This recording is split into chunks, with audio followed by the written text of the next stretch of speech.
Developed ఆలోచనలు కానీ, ఉద్యమం కానీ, పోరాటం కానీ చాలా నూతనంగా రాష్ట్రంలో ఆవిర్భావం జరిగినటువంటి సందర్భంగా ఈ పాత్రికేయుల సమావేశాన్ని ఏర్పాటు చేయడం జరిగింది.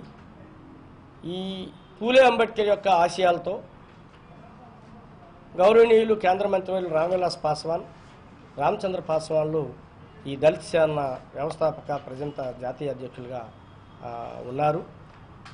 వారు నాయకత్వంలో ఈ దళిత సేన సామాజిక న్యాయం అనేటువంటి అంశం మీద మేము గ్రాస్ రూట్ లెవెల్లో ప్రజలను చైతన్యవంతం చేయటం ద్వారా ఉద్యమాన్ని ముందుకు తీసుకొని వెళ్ళాలనేటువంటి దృఢ సంకల్పంతో ఉన్నాం. అందుకని విద్యని వైద్యాన్ని ప్రభుత్వ అధీనంలో నడపాలని చెప్పి మేము కోరుతున్నాం. స్త్రీల మీద విపరీతమైన దాడులు పెరుగుతున్నాయి. ఆ దాడులను అరికట్టడం కోసం ఆచరణయుతమైనటువంటి కార్యక్రమాలను రూపకల్పన చేయాలని చెప్పి, అమలు చేయాలని చెప్పి మేము కోరుతా ఉన్నాం.